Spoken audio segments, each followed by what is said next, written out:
Hey everybody, welcome back. Welcome back to the shop. Anyway, as I was saying, okay, I kind of rushed it a little bit at the end.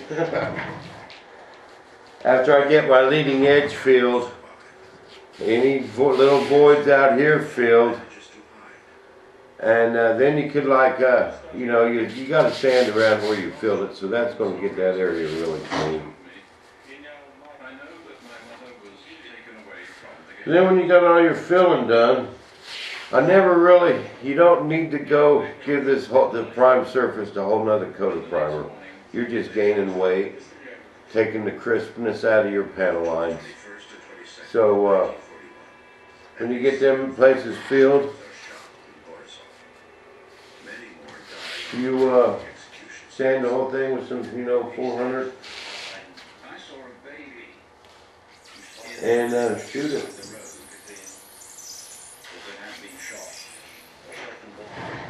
Because the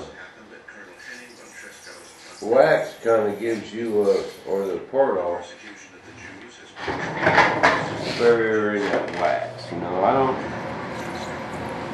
If you got some wax, if you don't use portal, because I know people that don't use portal. Don't cook told me he don't use portal, so it must not affect it that much. I don't know. So now says, don't I contaminate my mold when I wipe it like that, I think them molds already contaminated with about 20 layers of wax. I don't think there's anything on my hand that's going to contaminate that more than 20 layers of wax. But that's why you got to put that part all on so thin. Because of all that wax, all the contamination that's already on there. I just want the chunks off. Chunks of dirt. And anything else that's been very shy. Could be lots of things. But that's why you gotta put that part all on so thin.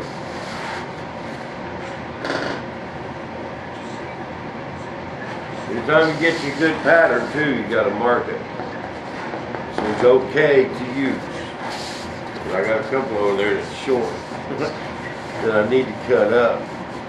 I'm going to use them for gear doors. Because this edge is short over there. Don't know how it happened, but it is.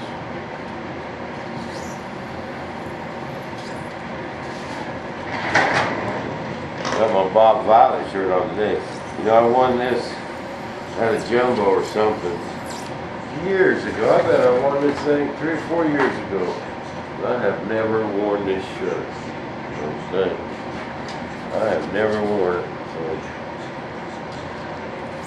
if I ain't gonna wear it out in public, might as well turn it into a shop shirt, huh?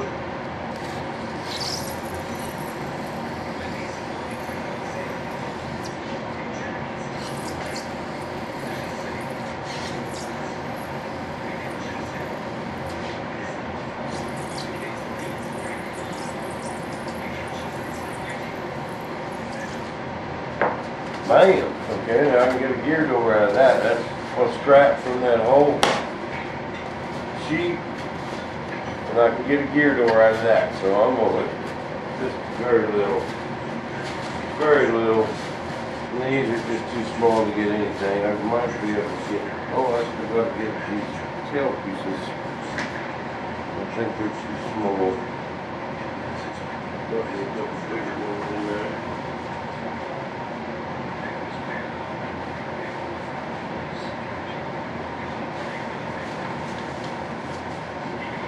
Okay.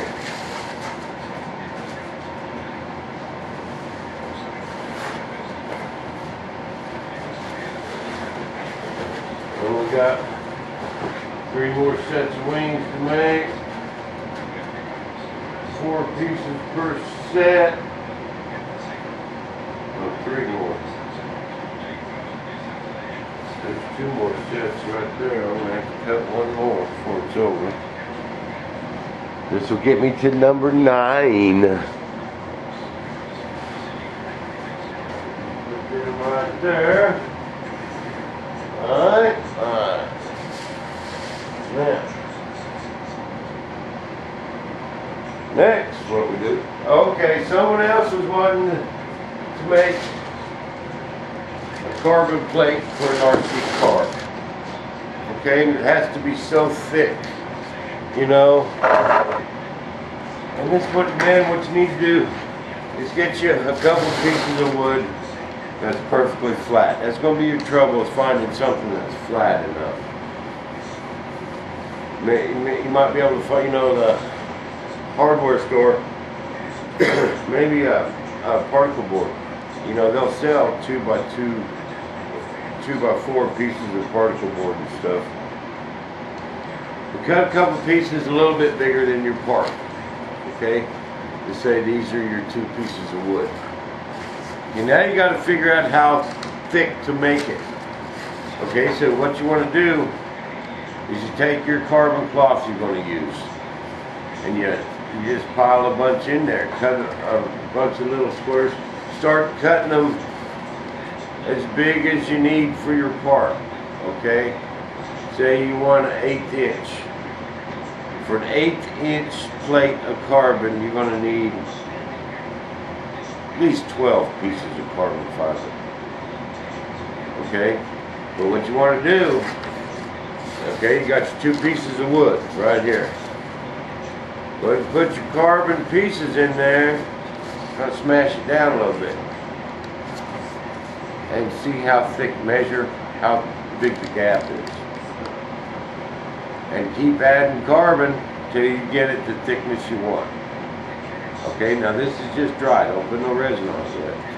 Okay, then, once you get it the thickness you want, add 2 or 3 more pieces of carbon, because you're really going to compress this stuff, okay? Now you take your piece of wood that's a little bit bigger than your part, cover it with wax paper, okay? Then you can actually do your wax paper on the table and start resining it up. You start putting your carbon on, man. Use lots of resin. Just really soak that carbon fiber really good. Okay?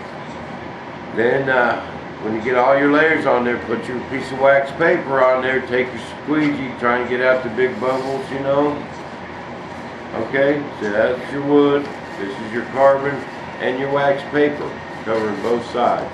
Kind of squeegee it down a little bit. Put your other